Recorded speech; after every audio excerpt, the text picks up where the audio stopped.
10, and each day was actually the first tasting room. When did you guys kind of open? We opened in early, no, we weren't the first. I think technically Ziegler opened an hour before us. And Ziegler's one of the vineyards now I'm managing. He stopped making wines, but we took over that one. But yeah, so 2011. So yeah, we started going. Deborah has owned a property up in Underwood since the 90s. And we met in 2010, and I was a winemaker in the Willamette Valley, making cool climate wines, but also sourcing fruit. I would drive 6 hours to get fruit from the Yakima Valley because I love Rhone varietals, bring it back to the Willamette Valley, make it, sell it. So I was always into wine from Eastern Washington. But I always had a very huge passion for the Columbia Gorge, and I never thought of myself as, I'm going to be a Dundee, like Pinot Noir, Willamette Valley winery. I always was angling to get out here. Somehow, some way, I met Deb in 2010, and we started dreaming, of an idea that we were going to transition the business out here. We planted 1.5 acres, small planting, but we have about 7 acres, so it's not a big property. Planted 1.5 acres in 2013, so I buy most of my fruit from, now, how do you pronounce it again? Hecate. Hecate. I call it Hecate, but it's like Tecate, but no, it's Hecate. So basically, I transitioned out here, and we opened up a tasting room, basically out of the daylight basement out of our home in 2017.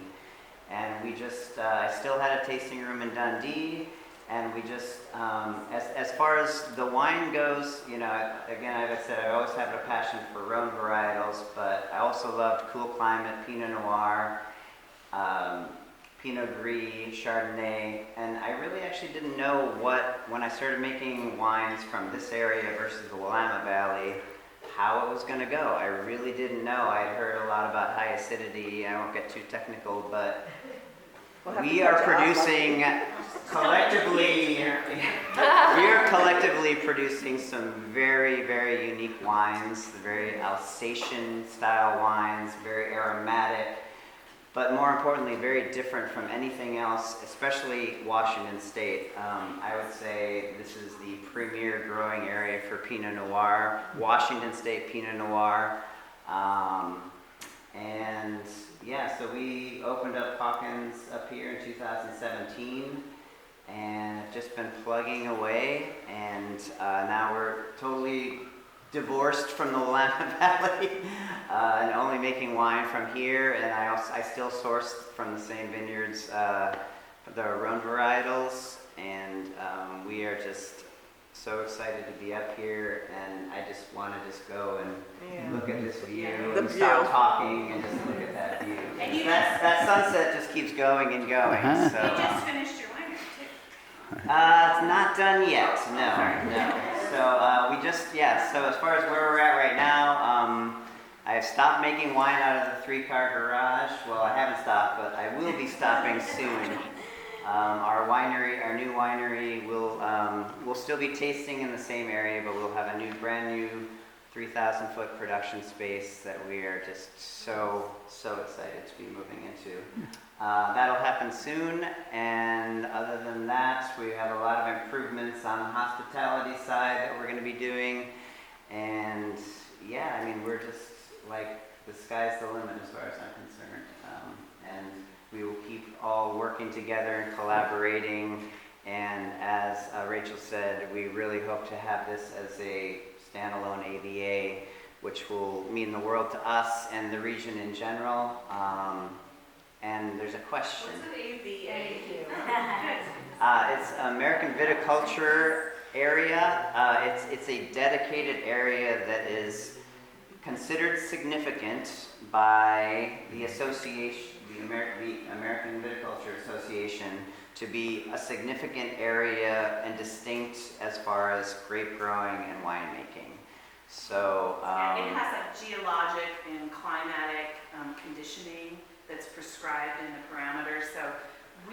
are technically a part, most of this is, we're part of the Columbia Gorge ADA.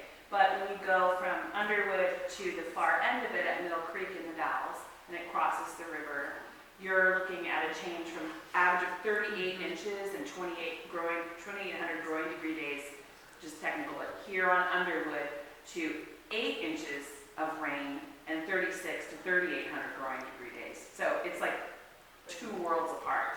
Like we grow vastly different kinds of grapes.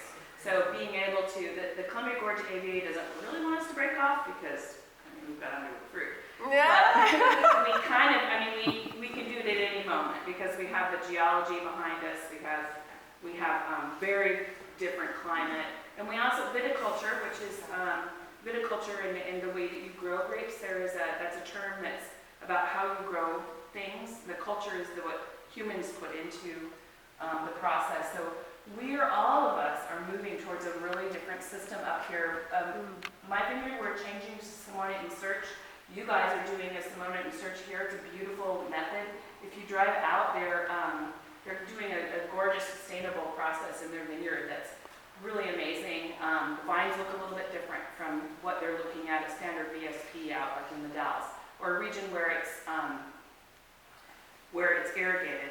So another thing is that Underwood is one of the only dry regions in Washington State. So I was filling out the Washington Sustainable application a couple days ago, and they have 40% of their points that they give you to see if you can become Washington Sustainable are related to irrigation. And so when I called them and I said, what if you don't irrigate? They said, well, no vineyards in Washington don't irrigate. And I said, oh, yeah, they do. There's us. So I was like, so can we get all the points, Then they said, well, we're going to have to just put NA on that. I'm like, Oh, no. don't penalize us because we have a vineyard growing region that really can handle no irrigation. So it's really a special place. If I can help a little, I think with ABA, you may have heard of Napa Valley or Willamette Valley. Those are ABAs. And then, not irrigating is a more difficult way to farm, but it does make for higher quality fruit, which makes for more delicious wine. And it's environmentally sound. Also, we live in a really big watershed, so irrigating with, and most of us are doing sustainable practices, so it's, and we can, because of the growing conditions, we have the wind. We're kind of in a prima spot here. Anyway, thank you so much Sorry. to Wanda for inviting us. Thank you so much for Julia for hosting our Hawkins Cellar. Well, thank you so much.